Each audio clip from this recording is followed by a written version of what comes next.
এই কি হয়েছে তোমার, মন খারাপ কেন? ছোট্ট একটা স্বপ্ন ছিল, পূর্ণ হইল না। কি এমন স্বপ্ন যে পূরণ হয় নাই আমাকে বলো। 6-7টা বাচ্চা হবে, আচ্ছা যাও, তোমার স্বপ্ন আমি পূরণ করার চেষ্টা করব। কিন্তু তাদের মা আলাদা আলাদা হবে। তুই কুত্তা, একটা কুত্তা। আমি কোনো কথা শুনতে চাই না, আমার তালাক চাই, মানে চাই। আচ্ছা দিব, 3 মাস দেরি করো তারপরে। কেন 3 মাস দেরি করতে হবে কেন? এখন ডিভোর্স দিলে কি সমস্যা? এখন ডিভোর্স দিলে শীতের 3 মাস কি একা একা বাল ফেলাবো?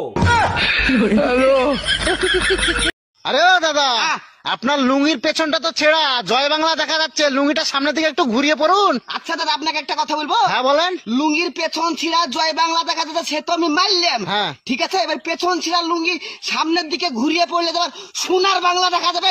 আমার তো কথা বেশি বুঝেন নাকি? কিছু এই শোনো, হ্যাঁ বলো। তোমার বিয়ে করে আমার একটা দারুণ লাভ হয়েছে। কি লাভ হয়েছে তোমার? আমি যা পাপ করেছি তার শাস্তি আমি এই জন্মেই পেয়ে গেছি। আমি যদি আবার জন্ম নিই তো এই ভুল কাজ আমি আর জীবনে করবো না।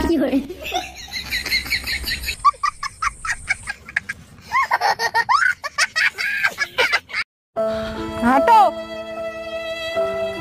কি রে মধু, তোর বড়র কি হয়েছে? আর কোশ না, মিনচে ঠিকঠাক টাইমে খাবে না, এখন দুর্বল হয়ে পড়িছে। ও মা, তাই একটু দুধ টুধ খাওয়াতে পারিস না নাকি? তা দুধ তো আমি রোজই খাতি, কই খাই না, খালি হাতাই। বাড়িতে কেউ আছেন? আসি, আমরা আদমশুমারি থেকে এসেছি। আপনার নাম কি? গোলাপি। তো আপনার হাজবেন্ড কোথায়? আমার স্বামী বিদেশ থাকে, 10 বছর হয়। তো আপনার ছেলে মেয়ে আছে? একটা মেয়ে আছে, 5 বছর বয়স। আপনার স্বামী যদি 10 বছর ধরে বিদেশ থাকে, তাহলে আপনার মেয়ের বয়স 5 বছর হয় কিভাবে? আমার স্বামী বিদেশ গেছে, আমি তো আর যাই নাই। খালি ভাতটা ফুটিয়ে রাখলেই হয় না, বুঝছো? আরো কিছু দিতে হয়। দেবেটা কি? দেবেটা কি বুঝো না? হ্যাঁ, সবকিছু খুইলা মেলা করতে হইব।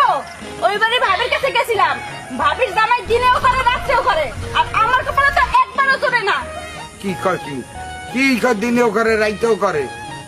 এই একবার কি ওই হালায় আছে না আদা মারা হইছে? তুমি যে দেখতে হো আছে না আদা বড় হইছে।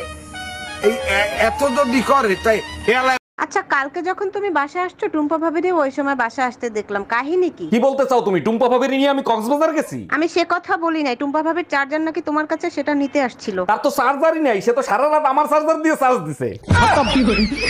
Bye bye, tata, good bye, Gaya. এই, তোমারে কতবার বলেছি যে ঘরে এইভাবে পা নাড়াবে না? কেন পা নাড়ালে কি হয়? বিপদ আসে। নাও, বিপদ চলে এসছে, যাও গিয়ে দেখো। আরে তুমিও না, সত্যি কোথা থেকে যে পাও এসব? আরে আপনি আসেন আসেন আসেন। এই কে এসছে গো? তোমার মা।